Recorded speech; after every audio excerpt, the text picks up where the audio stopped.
तुम्ही म्हणता शेतकऱ्यांचा आक्रोश पोहोचवण्यासाठी परत एकदा त्यात मात्र निवडणुकीच्या अगोदरच्या दौऱ्यामुळे त्याच्यावर टीका होती की कुठंतरी निवडणूक डोळ्यासमोर ठेवून हा दौरा आहे.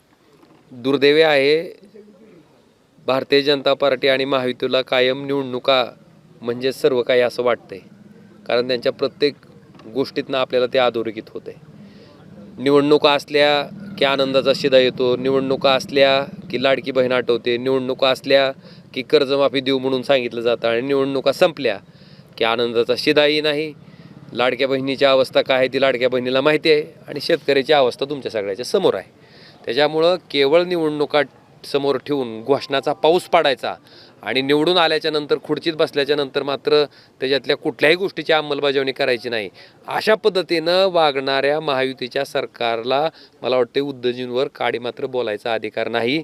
कारण उद्धवजींनी जी कर्जमाफी दिली होती ती मुख्यमंत्री झाल्या दिली होती. उद्धवजींनी कुठल्याही निवडणुकीची वाट बघितली नव्हती आणि हे सरकार मात्र स्वतःच्या निवडणुका, स्वतःचा राजकीय स्वार्थ, स्वतःची राजकीय पोळी भाजून घेण्यासाठी शेतकऱ्याचा आणि सर्वसामान्य मतदाराचा वापर करतो. हे लोकांनी अनेकदा बघितलंय. आपल्या माहितीसाठी ज्यावेळेस महापुराची परिस्थिती झाली त्यावेळेस सुद्धा उद्धवजींनी सांगितलं होतं की ज्यावेळेस सरकारची मदत होईल त्यावेळेस परत एकदा मी तुमच्या भेटीला येणार आहे की खरंच त्या मदतीनं तुम्ही समाधानी आहात का नाहीत हे विचारण्यासाठी. हे त्याच वेळेस त्यांनी जाहीर केलं होतं. योगायोगानं त्या निवडणुका आज लागलेल्या आहेत. त्याच्यामुळं निवडणुकाचा आणि उद्धवजींच्या भेटीचा त्या ठिकाणी तीळ मात्र संबंध नाही आणि वस्तुस्थिती त्या ठिकाणी सरकारपर्यंत पोहोचावी, शेतकऱ्यांचा आक्रोश सरकारपर्यंत पोहोचावा ही.